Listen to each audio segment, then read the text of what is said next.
上集我哋講咗心態點樣影響退休規劃嘅成敗，今集我哋集中講下幾個實用嘅策略，等大家可以有方法、有步驟咁，為自己建構一個穩健嘅未來。既然退休規劃係一場長跑，我哋就要用長跑嘅策略。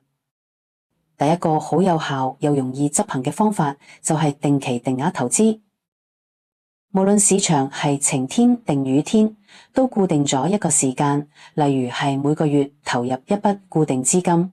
咁做嘅好處在於，當市價低嘅時候，你同樣嘅錢可以買到更多單位，長期嚟講可以有效拉勻買入成本。呢個方法唔使你去估個市場，純粹依靠紀律同時間，就好似細水長流咁，慢慢累積你嘅退休資產，非常適合忙碌嘅在職人士。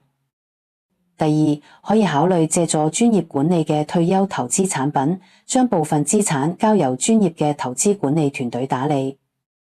佢哋會負責進行環球資產配置同分散投資，而我哋就可以節省時間同心力。當然，選擇時要了解清楚產品嘅目標同風險。講到分散投資，佢絕對係財務規劃嘅安全帶。原理好簡單，唔好將所有財富集中於單一資產或者市場，將資金分散喺唔同投資類型，例如股票、債券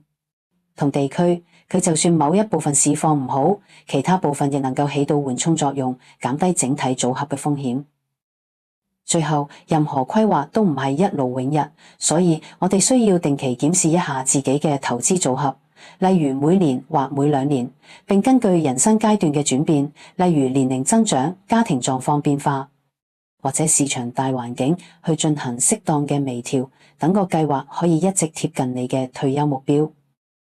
總而言之，一個安穩嘅退休生活，源自今日嘅規劃同行動。越早開始，時間嘅複利力量就越強大。哪怕係由一個小小嘅金額起步，透過紀律同策略，都能夠一步步築起穩固嘅財務基礎。希望大家都能夠自信咁為自己規劃一個豐盛嘅未來。